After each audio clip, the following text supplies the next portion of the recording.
In today's episode, we're diving straight into the real bones of a story, where you're coming from.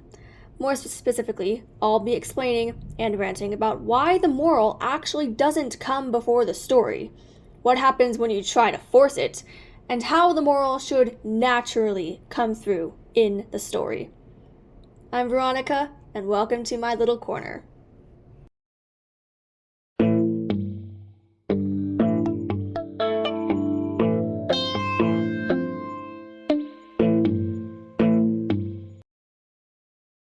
Let me first start off by saying, I'm not saying morals and morality in stories don't matter. I wrote an entire thesis on why your moral standpoint can actually make the difference between a compelling character and therefore a compelling story, and a story people cringe at for years or straight up forget. However, starting any form of art thinking, I am going to tell this to my audience via this method, is a recipe for disaster. Stories are this weird dichotomy of natural flow and rigid rules. The natural flow comes from imagination and creative freedom. The rules come from what results when you construct characters and plot. The unspoken law of continuity. Whenever a character is faced with a turning point in the story, or a conflict within themselves, the author always has to refer back to the basic bones of the character. What makes this person who they are? What are their motives, and how does that impact this decision? For example, in the 2023 movie Wonka, the main protagonist, Willy Wonka, is an eccentric, illiterate chocolate maker who has dreamed of opening up his own chocolate store since his childhood. In the first 15 or 20 minutes of the movie, we can determine he's a bit, caption, a lot naive and overly trusting, has a magical imagination, and has a hard-knock life that's arguably harder than Little Orphan Annie. Though there are more layers to his character, which are exhibited throughout the film, the terms of the story and his actions therein are dictated by who he is at his core. You see, the second a story states or implies a fact, it invokes the law of continuity. Because Willy is illiterate, he must act as an illiterate person. He can't somehow know how to spell croissant, or be capable of reading War and Peace, which is a feat for people who are illiterate. A more nuanced example is character-based. It is consistently reinforced throughout the film that one of Willy's core values is trust, and a promise is pretty much equivalent to a solemn oath. It is also obvious that chocolate making is sort of his whole life. So when it comes time to choose between keeping his promise to his friend Noodle and continuing to make chocolate, we as the audience get to learn what matters most to him. Following character continuity in this case looked like sacrificing his dream in the hope of keeping his promise to Noodle, because at heart, Willy is an intrinsically good and honest person. If he suddenly decided to side with the chocolate cartel, the audience would be rightly outraged, because that goes against everything the writers had established about Willy's personality. The cartel, the natural flow of the story, and, underneath it all, the moral the audience thought they were getting. Honesty is more important than ambition. Now, that's not the moral of Wonka, if we want to look at it from the viewpoint of a story only having one moral, which is not technically true, but that's a video for another day. That's a lot of words to simply say that character continuity and story flow technically influence each other. Less discussed in writing circles, but still critical, is of course the minimum and maximum for suspension of belief. In a world where chocolates can make you fly and a bunch of balloons can somehow support two human beings, the natural scientific laws technically go out the window, but there's still the baseline for realism. If it's cold outside and you don't have a fire or some way to keep warm, you're going to freeze to death. If the person running you in is morally bankrupt enough to rival the Thénardiers, you're probably going to get scammed. If you're trapped in a vault rapidly filling with melted chocolate, you're going to die, unless you get rescued by a little orange man. See what I mean? Realism, character continuity, and world building are technically what create the stakes of a story, and that may sound limiting, but it's a good kind of limitation. It keeps the story believable, makes the characters human, gives that small niche of readers who nitpick everything a few less things to whine about, and it requires the author to actually think the story through. You can think of the rules as a contract between the reader and the author. The author keeps up some continuity so the reader knows the story isn't going to be a hot mess on paper, and in turn the readers set aside the remainder of the disbelief and allow the author to do whatever else they like. Now, the everyday actions of a character aren't the only thing a story tells you. It can reveal a sliver of the human condition, tells us something about society, gives us hope, or deliver a profound message. Think about Beatrix Potter's beloved children's story, Peter Rabbit. Sure, on its face, the story is about a little rabbit who sneaks into a garden his mother warned him never to enter, and has to then escape the gardener, Mr. McGregor. However, the story is also about the consequences of ignoring good advice, or just ignoring our parents in general, trespassing, and eating food that doesn't belong to us, as well as the value of obedience, the importance of constant parental supervision, especially if you know one of your children tends to disobey the rules and lose his blue jackets, and the wisdom of wearing layers, so you can slip out of your jacket when it gets caught on wires. It may seem excessive to squeeze morals from a story like that, but this actually isn't reading too much into it.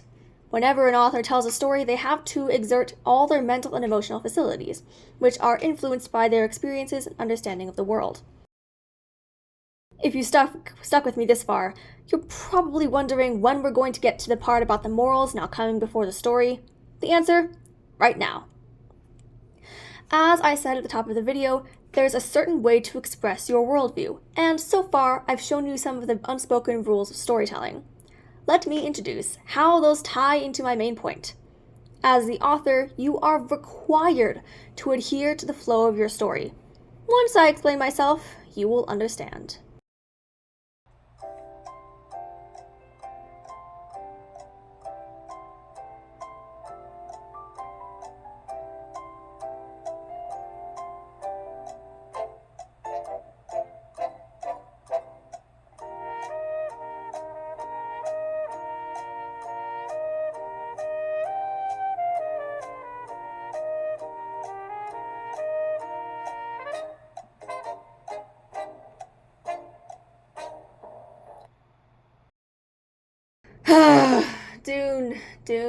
Dune.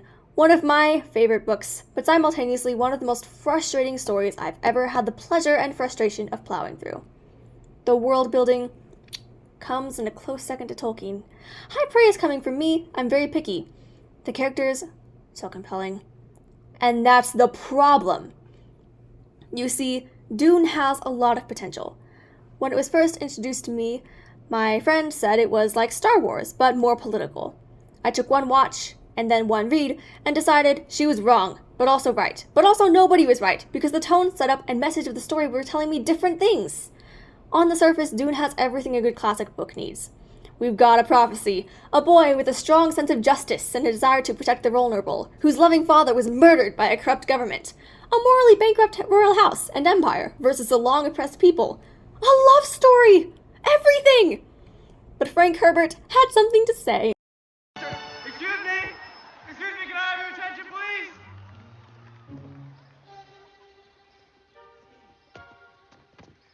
There's something I'd like to say. And that something was a deeply cynical message about leadership, power, and religion. He wanted to caution the world against blindly following charismatic leaders, the corruption of power, and what he believed to be mankind's natural inclination towards cynicism. His plotline supports it. Paul becomes a cold, calculated, borderline evil Lisan al-Gaib and unleashes a jihad which kills billions, and his family quickly becomes just as icy and corrupt as the government they overthrew. Technically, his external world building set the message up perfectly, but it has two fatal flaws which, in my opinion, have forever complicated his story.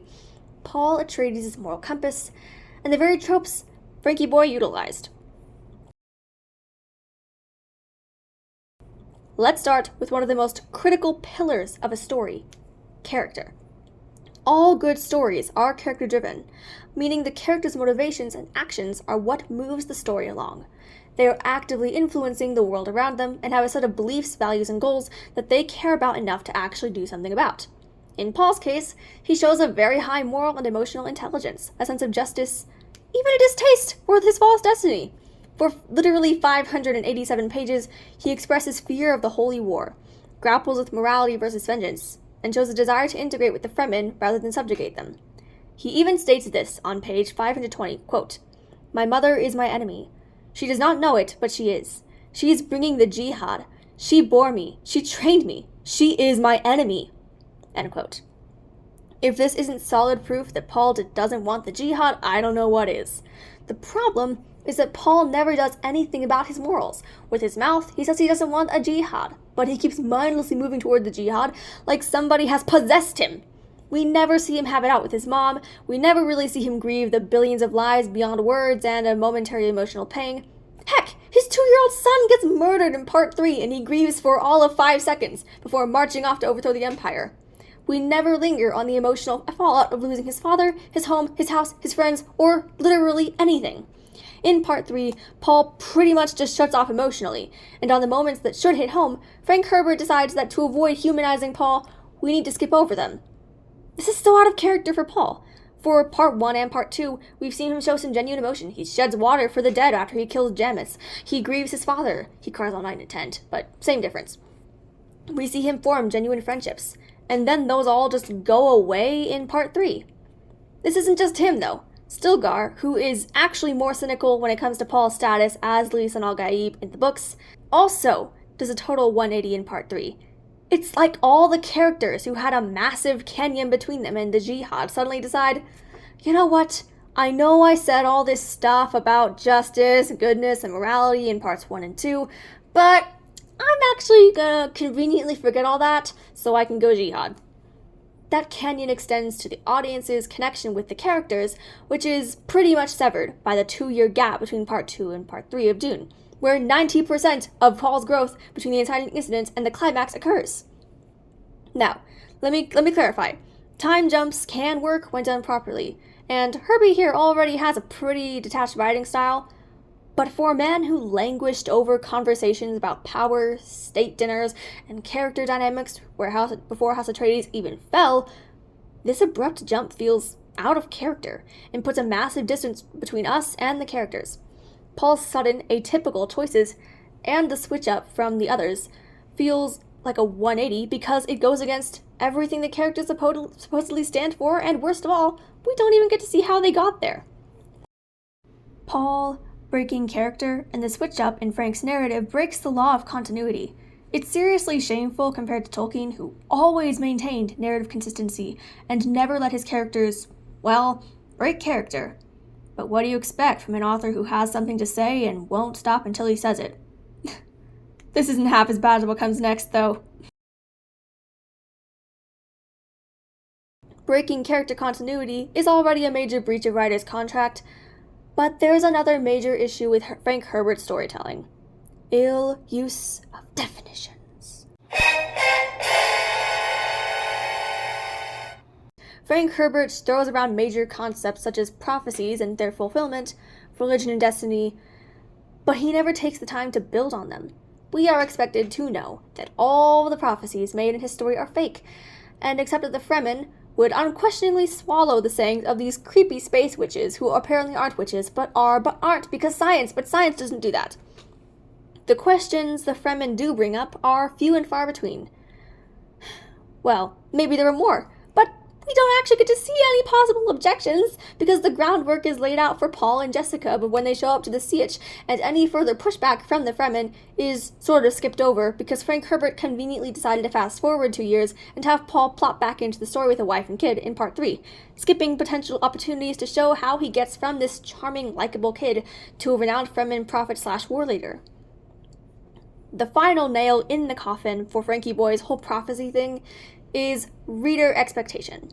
Like I said, there's an unspoken contract between readers and authors, and in the small print of that invisible contract is the understanding that readers have thousands of preconceived notions going in. It's generally safe to assume that the average reader assumes the following. Number 1, the protagonist is supposed to be worth rooting for. Number 2, in contrast, the antagonist is always wrong. Number 3, prophecies are always true. The only real exception to this rule is satire, or the Lego movie. Number 4, the narrator is always reliable. See assumption number 3. I'm throwing around extremes like always and never, but think about it. Going into a story, you tend to assume the protagonist will be morally superior, the antagonist is doing something worth opposing, and what the narrator tells you is true. If these assumptions are subverted correctly, it becomes a clever narrative trick or unique storytelling. However, that a subversion is more the exception than the rule because that unspoken contract between readers and writers clearly states that the writer needs to maintain some continuity for the suspension of belief to work. If you ignore that continuity, you run the risk of seriously confusing or even angering your readers. Under Section 37B of the contract signed by him, it states quite clearly that all offers shall become null and void if, and you can read it for yourself in this photostatic copy, I, the undersigned, shall forfeit all rights, privileges, and licenses herein and herein contained, etc., etc., fax mentis incendium gloria culpum, etc., etc., memo bis punitor delicatum. Frank Herbert's plan for the prophecy to be false is ambitious, and I'm not saying that it can't be done, but often it feels like he's trying to have his cake and eat it. You mean to tell me that you can learn this thing called the voice and access ancestral memory via some holy water, but it's also just drugs or it's science? It feels more like a supernatural ability, which lends credence to the prophecy. While this could be played as, yes, they use science to fool everyone because people's stupid, Paul being able to see the future feels more supernatural, and by definition, when something is supernatural, that means it relates to, quote, an order of existence beyond the visible, observable universe, or to a deity, God. Many things which happen in that story are supernatural, and much of this is problematic when you consider his greatest offense. He actually references God in the Bible in a book meant to discredit religion. Yes, I am bringing faith into this. I don't care what you say. That's a hill worth dying on. Stories can be entertainment, but they hold more power than they realize. And Frank Herbert knows what he's doing, making God and the Bible canon in a fictional world. There's nothing at all wrong with writing a fictional story where God is canon, but I think in a story where you've got things that are decidedly not real, putting God in this story cheapens the world and its authenticity by suggesting he's not real. Especially when you're doing it in a book written for the sole purpose of discrediting faith and prophecy. Also, speaking of the prophecy, bringing God into it complicates the idea of prophecy and destiny further, especially since God never said anything about a giant sandworm man thing ruling the galaxy for 1,000 years before humanity disperses, never be ruled again, or else apocalypse. That, my friends, is the point of this entire video. Frank Herbert had something to say, and rather than listening to what the story would have naturally said on its own, he stubbornly plowed through his meticulously crafted characters and world building to deliver the message he wanted. I will leave you with this. A well-written story is a stained glass window. The light of the message shines through the colorful shards framed by whatever beautiful frame you picked out, and it illuminates a dazzling, breathtaking image. But first, you have to put the glass together and turn it into a window. Thanks for putting up with all my rambling. I hope you were able to follow my logic and get my point. If you're looking to listen to someone who is crazy about stories and loves dissecting them until there's nothing left, you've come to the right corner. If you want to find out when I've come to the corner again, punch that subscribe button, and if you think this video is worthy, hit that like button, and I'll see you next time I come back to the corner. Bye!